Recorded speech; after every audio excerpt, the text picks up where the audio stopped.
नमस्कार मु डॉक्टर चिन्मयी प्रधान glaucoma consultant SGI hospital Bhubaneswar. आमे आज जानिबा ग्लकोमा विषय। ग्लकोमा माने होउची कला मोतियाबिंदु जोटा को आमे कला मोतियाबिंदु बोली कहिथौ। एहा बढ़ी होई थाए आखिर प्रेशर बढ़िवा द्वारा।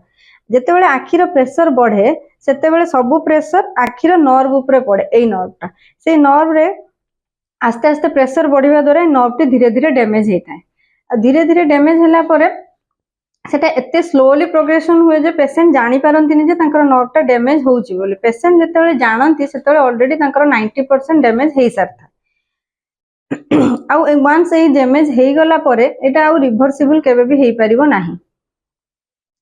जो माने वंस नष्ट हेले से आउ दृष्टि शक्ति धीरे धीरे दृष्टि शक्ति भी पूरा पळेइबो।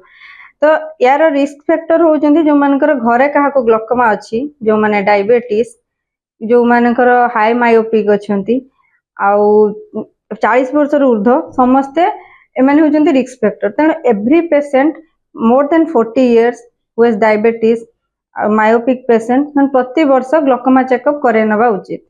एही रोगर निराकरण किछि नाही, केवल एहार early diagnosis and early treatment ही एहार प्रथम ट्रीटमेंट।